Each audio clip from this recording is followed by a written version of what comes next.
A vida além da sepultura. Ramatiz, Atanajuda e Cílio Mais. Pergunta.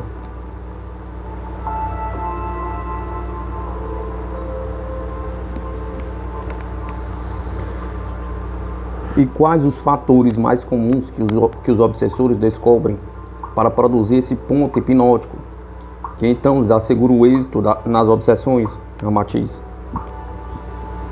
Pelo seu profundo conhecimento das mazelas humanas,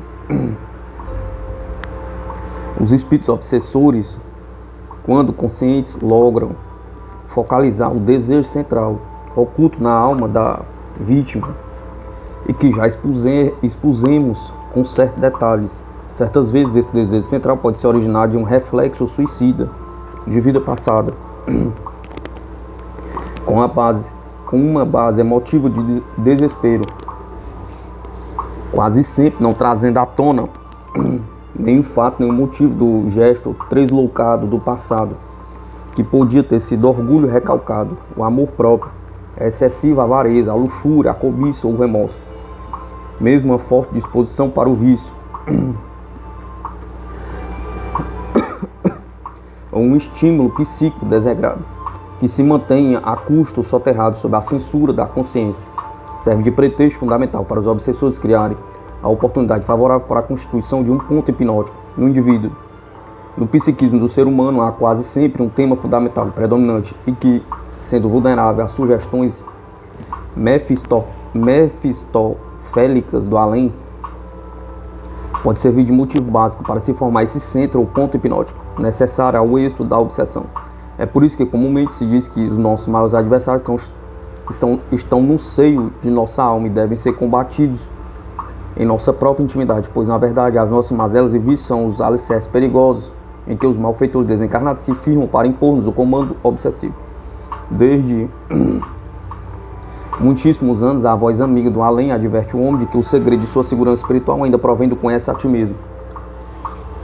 Os obsessores se dedicam maquiavelicamente a explorar esse desejo central predominante, quase sempre ignorado do seu portador, e se a vítima não tiver consciência exata de sua situação ou desprezar a fiel a observância do Evangelho de Cristo, é certo que não tardará a se submeter ao comando e aos desejos torpes do astral inferior.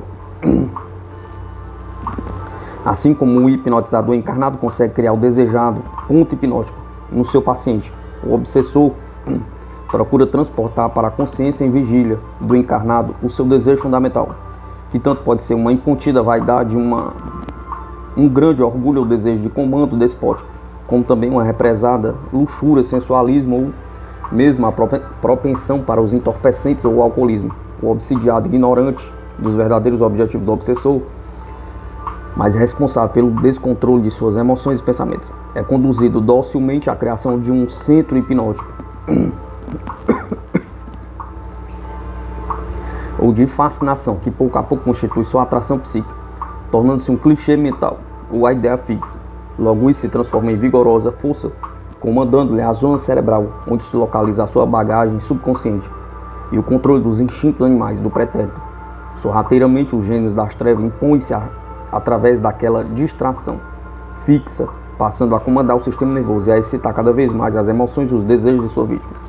A criatura é obsidiada porque se distraiu com a sedução que constituiu o seu ponto hipnótico. Afrouxa então a vigilância em torno de sua habitação carnal, porque está voltada exclusivamente para um objeto que a domina emotivamente. Isto sucedido, os espíritos daninhos procuram favorecer os desejos da criatura e as suas realizações perigosas, prolongando o transe sedutor, com o que se firma cada vez mais o ponto hipnótico, que lhes permitirá maior acesso ao equipo físico da vítima. Pergunta. Podereis nos dar alguns exemplos concretos de outras hipnoses das quais se aproveitam os obsessores? Ramatiz.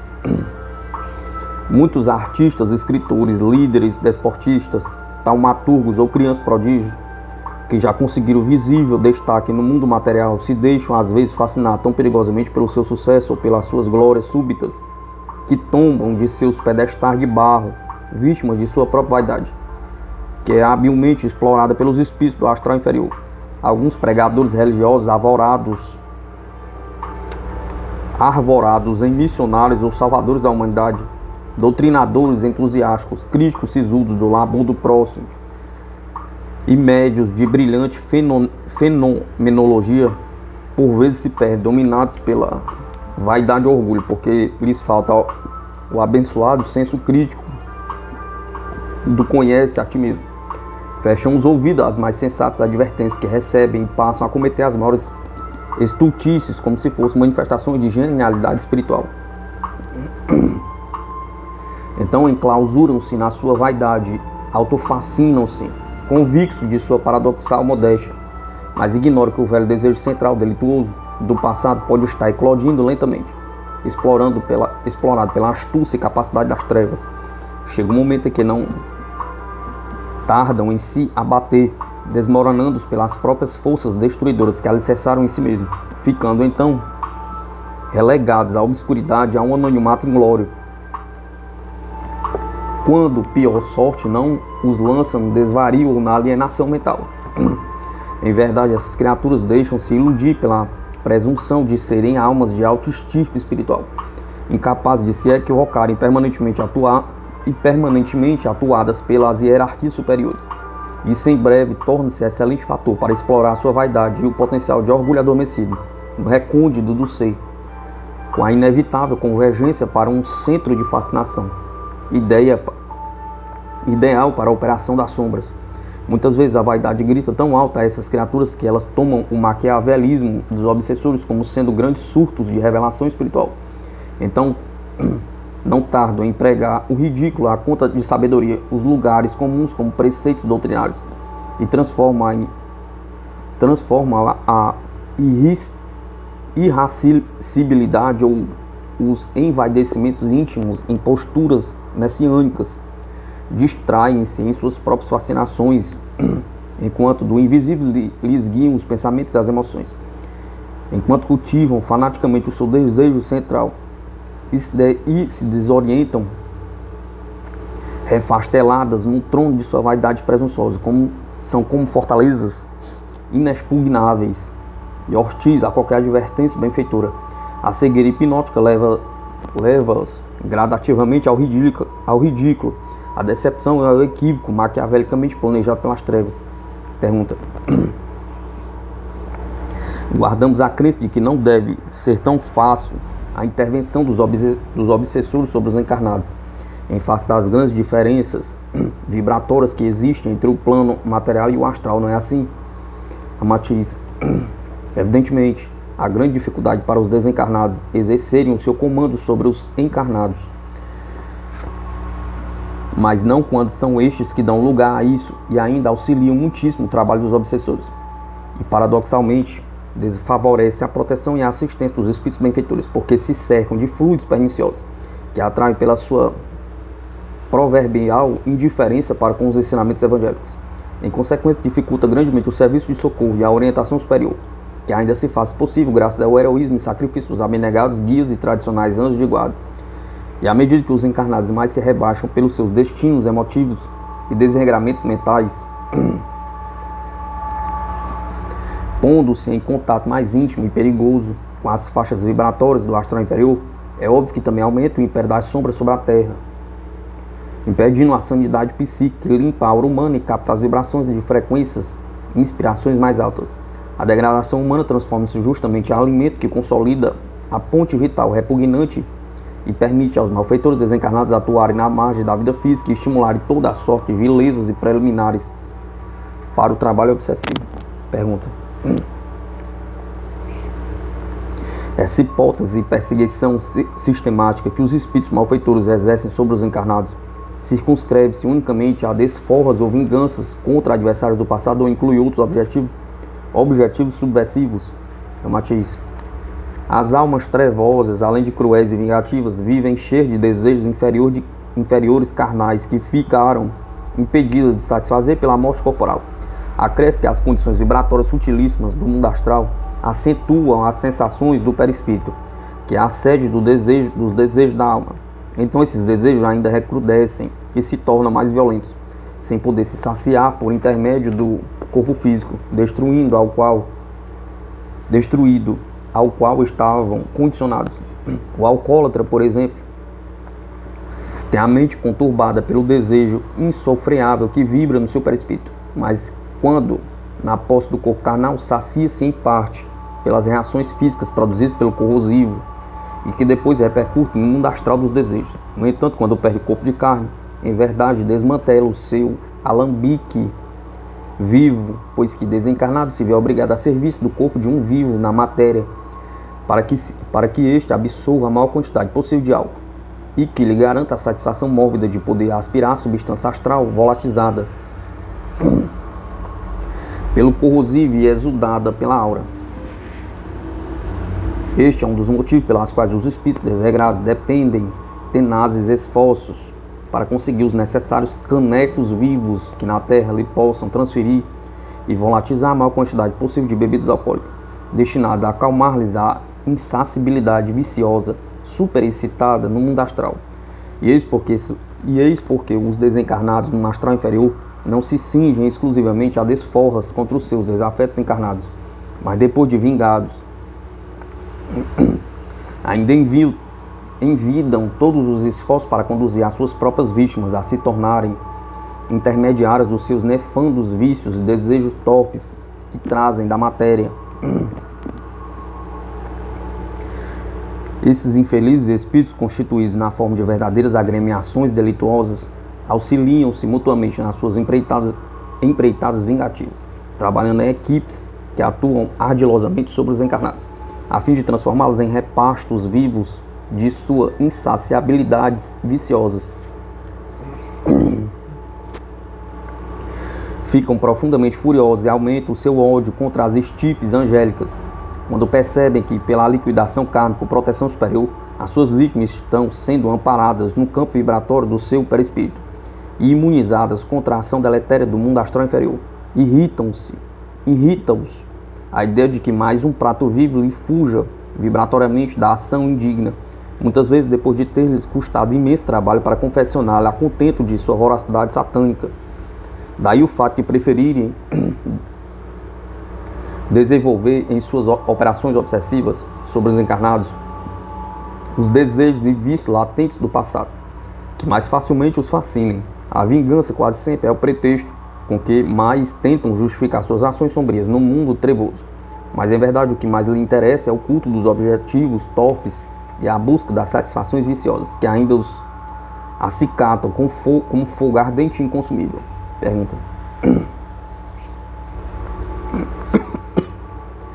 Sempre nos pareceu que o corpo físico deveria ser uma espécie de anteparo ou escafandro protetor contra as investidas das trevas, reconhecendo que os obsessores operam pela via interna do nosso espírito, mas é claro que nós poderíamos dominar com facilidade o nosso corpo físico, em lugar de atender às solertes infiltrações que podem nos conduzir à obsessão.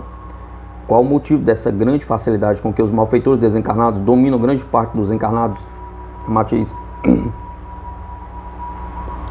É preciso não esquecerdes que entre o vosso espírito e o corpo físico interpõe-se o perispírito, que é o verdadeiro veículo ou o elo das relações boas ou más a que vos entregais com o mundo invisível.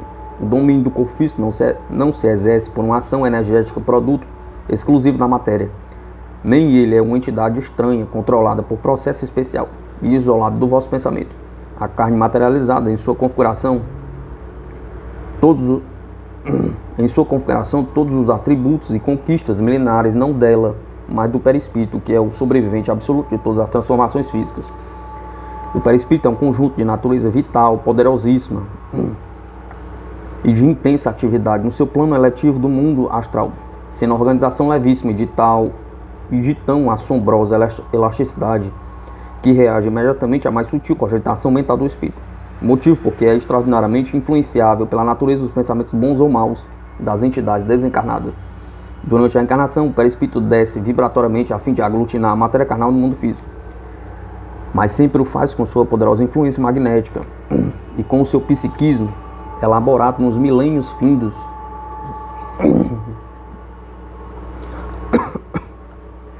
A seguir, então, submete-se às leis da vida física e sofre a ação das tendências hereditárias do corpo de carne, malgrado os seus princípios milenários. O organismo físico, apesar dos seus ascendentes biológicos, que parece dar-lhe uma autonomia toda especial e um valor exclusivo em sua linhagem hereditária carnal, é apenas o revelador objetivo da alma à luz do ambiente do mundo material. No período de gestação do corpo carnal, o perispírito recapitula rapidamente todas as lições já vividas na escalonada animal, e que lhe foram proporcionadas por vários contatos anteriores com o mundo material, para em seguida servir-se da nova oportunidade na vida física, poder ampliar e consolidar as suas próprias realizações anteriores. Embora creais que o bioma de carne deva se tornar um protetor poderoso contra as tentativas obsessivas dos malfeitores desencarnados, convém refletir que o comando do vosso espírito sobre a carne também não se faz diretamente pelo cérebro físico, mas sim através do cérebro do perispírito, que é a sua matriz etéreo-astral, um maravilhoso aparelhamento que se assemelha à poderosa e divina usina a serviço da vida superior. O cérebro perispiritual é o valioso órgão responsável pelo pensamento humano, desempenhando as admiráveis funções de transmissor da vontade, da inteligência da alma. Como um produto de ondas, luz e energia de todos os matizes, fazendo cintilar as suas altíssimas emissões desde o encéfalo até as forças e os elementos que se agrupam na região dos lobos frontais, que será o campo avançado das atividades do homem no futuro. O corpo físico, embora servindo, como disseis, de escafandro ou de muralha de carne protetora do espírito, é no mundo exterior o agente e o reagente dos fenômenos provindos das relações do espírito com o meio ambiente. É o seu verdadeiro domínio. Obviamente se processa no seu mundo interno e através do controle delicadíssimo do perispírito. O verdadeiro controle do organismo de carne, portanto,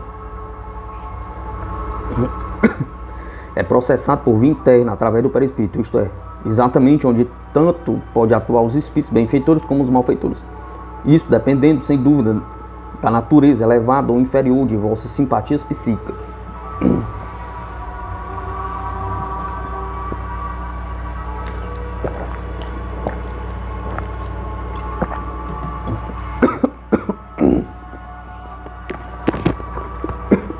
Pergunta: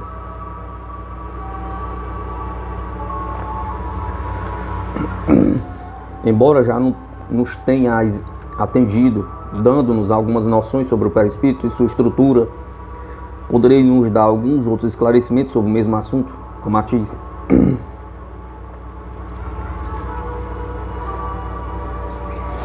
A semelhança do que se dá com os transmissores e receptores de ondas do vosso mundo, só é possível a sintonia superior entre o cérebro material e o perispiritual quando ambos funcionam sob a mesma frequência de ondas e se enquadram fielmente na mesma faixa de alta vibração espiritual. Quando as correntes espirituais fluem livremente pela recíproca realização do serviço do bem entre os encarnados e desencarnados, sois imensamente favorecidos.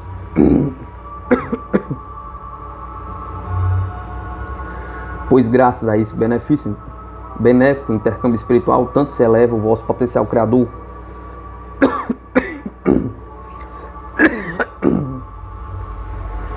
sob a direção das hierarquias angélicas, como estas não deixam que fique lesado o admirável patrimônio do perispírito.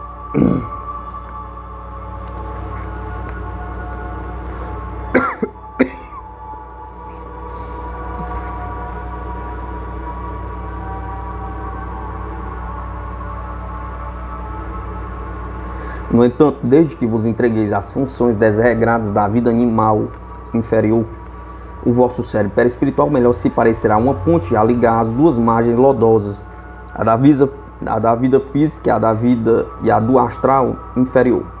Então se dá a troca de energias deletérias e lesivas a ambos os patrimônios, o psíquico e o físico.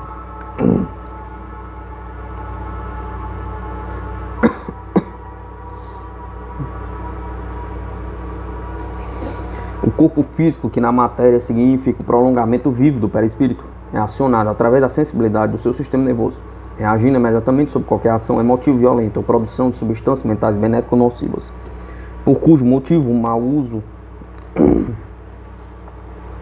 que a alma fizer do cérebro perispiritual também o emoldará as energias opressivas do mundo do astral inferior. Deste modo, os obsessores encontram seu campo eletivo e favorável para intervir num delicado equipo perispiritual humano, avivando as paixões e os desregramentos mentais, que assim produzem as sombras favoráveis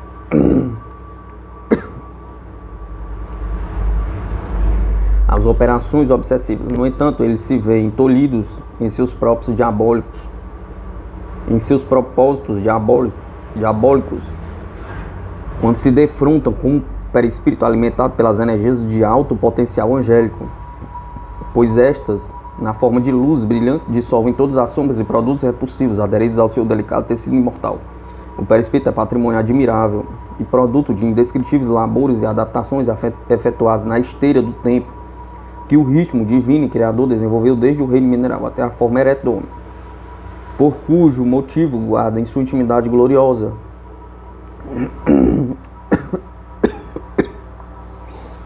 a síntese de todos os eventos da própria evolução da natureza, servindo-se da substância energética e vital do magnetismo da Terra. Pouco a pouco a sabedoria divina orientou-o sob inteligente automatismo para que pudesse organizar-se desde as escadas mais primitivas e transitórias, consolidando-se desde o impulso, a irritabilidade, sensação e instinto, até a conquista da razão humana, a caminho da consciência angélica. Em consequência, é o mais valioso veículo que o homem tanto pode usar para o bem como para o mal, enquanto o corpo físico significa apenas o agente e o reagente que o represa na carga e ação no ambiente físico, como um reflexo carnal provisório e não um antiparo absoluto.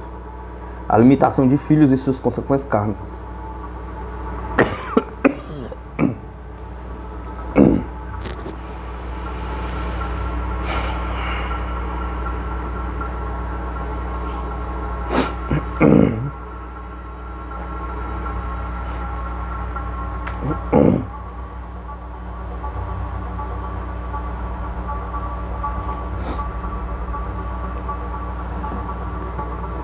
Pergunta: a limitação do número de filhos ou a recusa em recebê-los no seio materno é uma falta grave perante a divindade?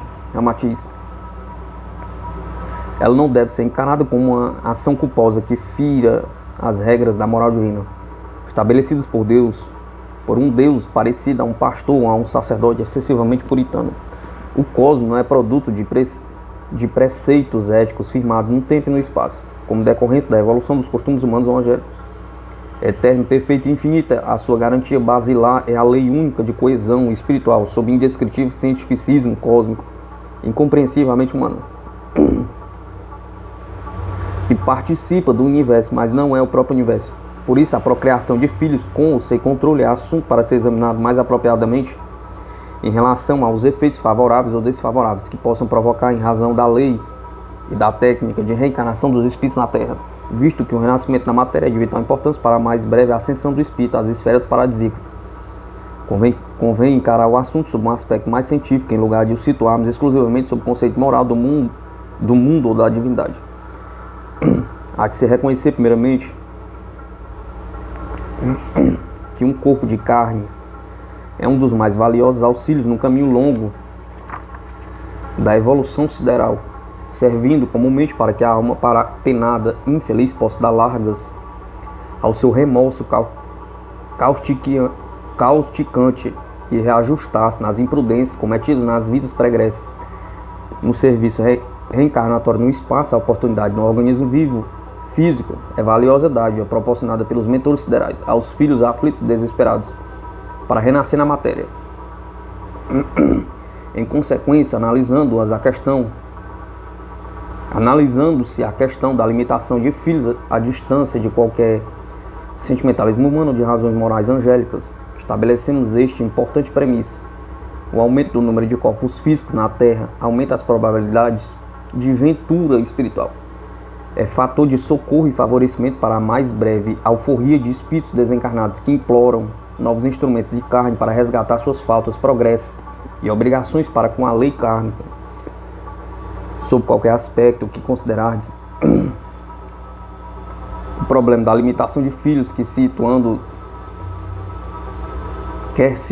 sob razões econômicas, deficiência educativa ou exaustão feminina, ele só se ajusta fundamentalmente a estas razões: maior soma de corpos carnais, maior soma de benefícios espirituais, menor número de corpos carnais, menor probabilidade de ventura e progresso das almas desesperadas. Considerando-se então que, com a limitação de filhos, a precariedade de organismos físicos tende a aumentar nas reencarnações futuras. Aqueles que limitam propositadamente a sua prole também reduzem as suas próprias oportunidades de futuros renascimentos. Dentro do preceito evangélico, cada um colherá conforme tem sido a semeadura.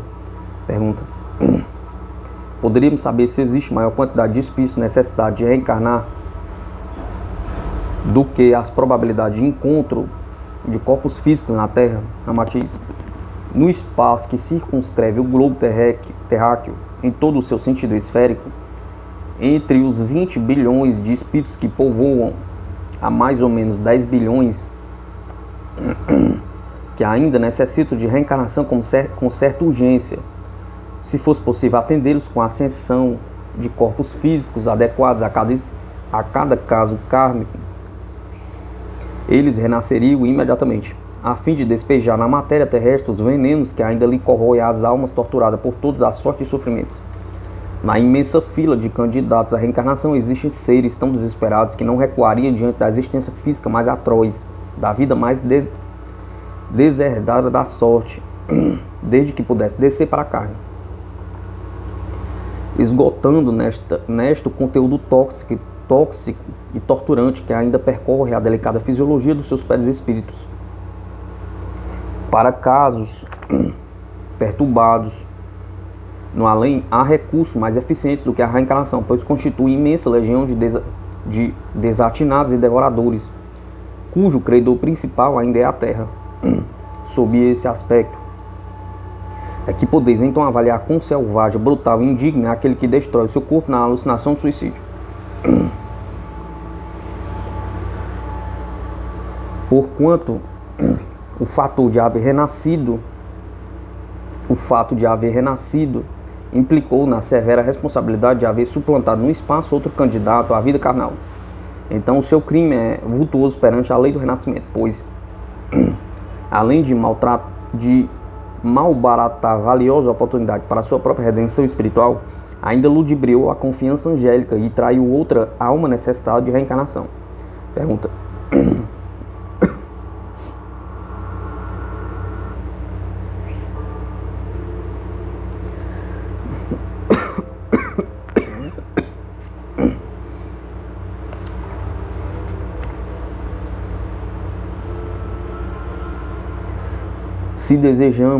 se desejássemos um esclarecimento sobre o qual deve ser o mais certo procedimento na questão de alimentação de filhos, que nos aconselharíeis com medida mais sensata? Ramatiz: já vos mostramos que a redução da prole no mundo físico consequentemente reduz as possibilidades da mais breve redenção e ventura espiritual de vossos irmãos em espírito.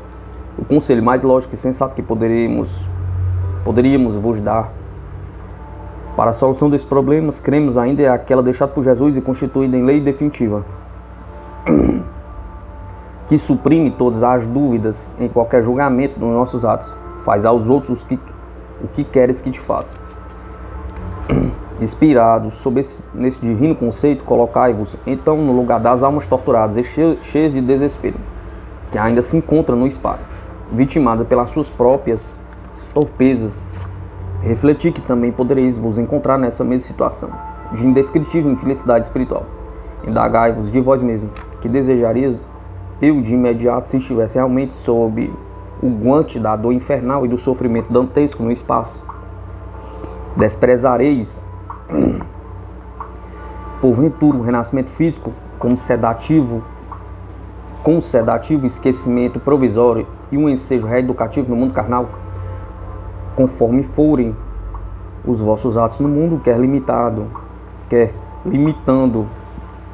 quer favorecendo o número de filhos, é certo que estareis respondendo à divindade. Em sã consciência, como desejareis ser tratados em situações idênticas de oportunidades e futuras reencarnações, sob a orientação desse preceito, faz aos outros o que queres que te façam. Não resta dúvidas quanto à mais sensata resolução com que podereis solucionar o problema da procriação de filhos.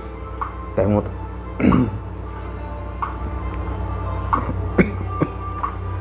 temos notado que nas cidades populosas acentua-se a tendência para a alimentação de filhos. Que dizer sobre isso, não Matias? Não deveis esquecer de que a vossa permanência no mundo físico, compondo um lar sob as oportunidades educativas e de reajustamento espiritual, é devido aos que foram vossos progenitores, que significa um prolongamento de outra série de espíritos atuando na mesma linhagem biológica.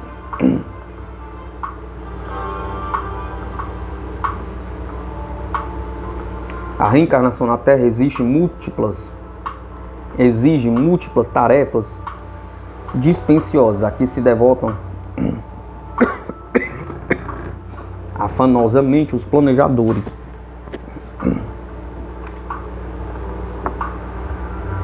Técnicos, orientadores e guias e almas. A fuga deliberada da procriação de filhos implica em menosprezar muitos trabalhos já realizados por eles para que outras almas possam renascer no mundo físico e que, na condição de filhos, são o cumprimento de promessas feitas antes das reencarnações para aqueles que devem ser pais. E os que faltam a esse compromisso assumido antes de descerem à matéria, ver-se-ão agravados em suas reencarnações futuras.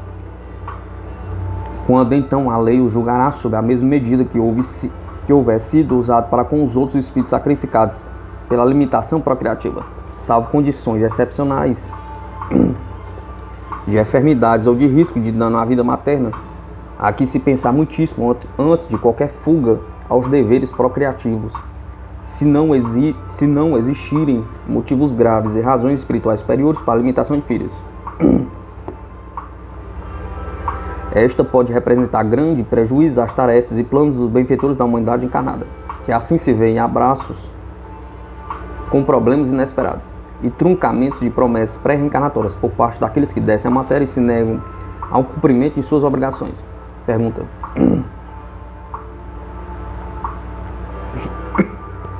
não achais que é contraproducente, embora por convicção espiritual, a procriação sem controle em face dos aflitivos problemas que já nos oneram no mundo em que vivemos, onde mal conseguimos atender à criação e educação da decência mesmo reduzida? Matiz. Desde que considereis que as escrituras sagradas têm autoridade e sabedoria espiritual suficiente para dar-vos orientações definitivas, também tereis que aceitá-las na sua máxima decisiva: crescei e multiplicai-vos. Este conceito é peremptório e não nos consta que posteriormente o mestre tenha acrescentado a ele quaisquer ressalvas, reduzindo o sentido de sua aplicação na vida humana. Nele não se percebe a mais sutil recomendação que possa endossar a necessidade de redução da prole sob qualquer motivo especial. Não se trata de nenhuma premissa sibilina da qual se possam extrair futuras ilações filosóficas ou morais. O conceito bíblico é imperioso e taxativo: crescei e multiplicai-vos. É bem uma ordem do alto, com explicação técnica da tarefa irrecusável, evidenciando um plano positivo de interesse comum a todos os seres. Quanto às dificuldades do vosso mundo para que possam ser criados os filhos, acreditais que, reduzindo a procriação, serão solucionados os problemas que vos afligem no campo moral, econômico ou social. Cremos que não chegareis a essa solução reduzindo a quantidade de filhos, mas sim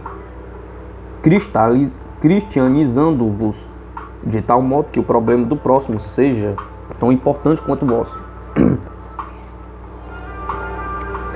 A infelicidade humana não é produto de maior ou menor quantidade de criaturas, porém exclusivamente decorrente da falta de amor. Se ainda não sabeis amar a criança infeliz que delinque em eternidade, pois a sujeitais a humilhações no mundo e a empurrais para adiante com a sua revolta infantil, em lugar de lhes tributardes o amor, o teto ou a ajuda que comove o coração e enternece a alma. É óbvio que o aumento de criaturas também há de vos trazer acréscimo de problemas morais, econômicos e sociais. A menor quantidade de habitantes no vosso orbe não prova a vigência de melhores soluções para os problemas que torturam incessantemente a humanidade. Tomando por base os 3 bilhões de criaturas humanas que estão a formar a atual humanidade terrena, Temeis a procriação mais ampla, porque a quantidade crescente de seres poderá trazer-vos maior acréscimo de dificuldades e promover saturação demográfica.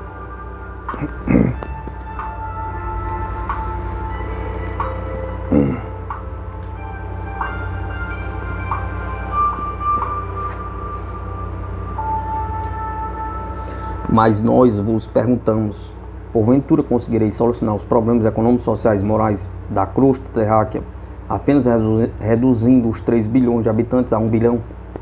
Dizei por que motivo o mundo terreno já apresenta uma história tão sangrenta e nefasta, repleta de misérias e ignomínias, quando apenas possuía só 1/3 ou 1/4 da humanidade atual. Se a redução da população resolvesse o problema há 3.000 anos, ela teria sido um dos mundos mais felizes e livres de qualquer problema aflitivo, só porque possuía menor número de criaturas. A verdade é que os principais problemas da humanidade começam exatamente no lar, no conflito entre esposos, filhos e progenitores. Entende-se os vizinhos no mesmo arrabalde, entre os cidadãos do mundo, entre os cidadãos do mesmo estado, entre os estados do mesmo país e depois entre os povos, nações e raças, para culminar nos choques intercontinentais, em que os seres mais se parecem a feras que se entredevoram, açoitados pelo orgulho, a vaidade, a prepotência, a cupidez e a crueldade.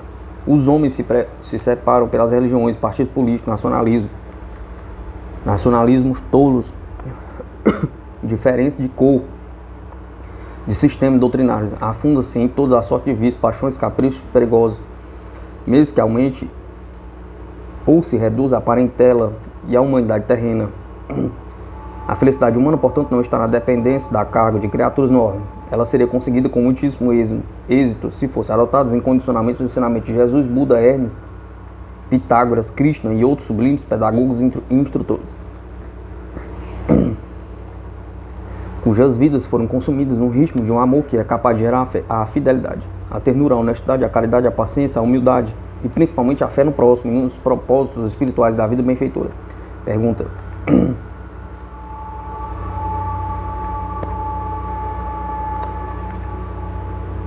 mas não devemos olvidar que muitos países que se encontraram com superpopulação estão enfrentando os mais terríveis problemas resultantes da crise econômica, educativa e de sobrevivência dos seus súditos mais pobres, não é verdade?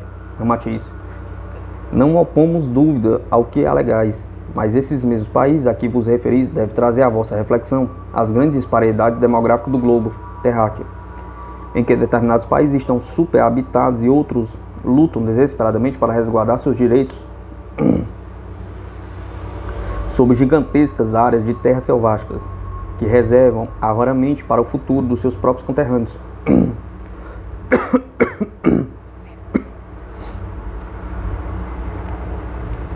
Reconhecemos que num país como o vosso, onde ainda não se resolveram com êxito os mais simples problemas, como os da fome, da veste, do lar, da saúde, da educação dos seus compatriotas, seria quase um disparate abrir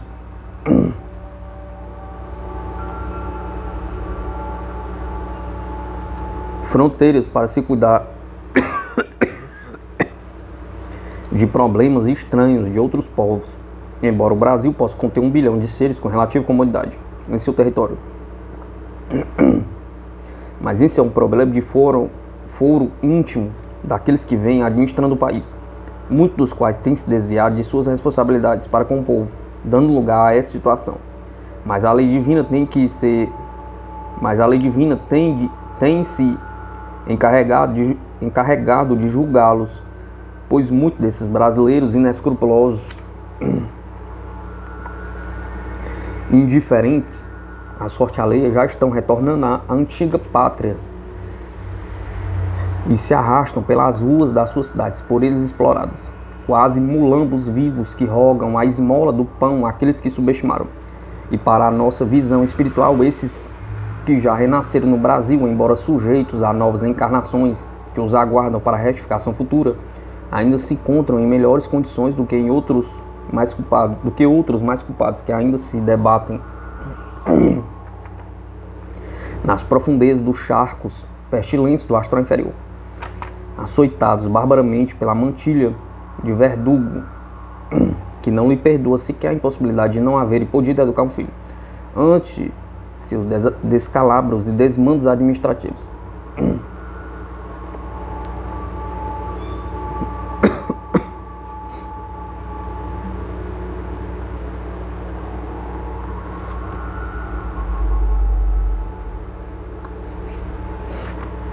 Se os vossos políticos e administradores pudessem presenciar os quadros pavorosos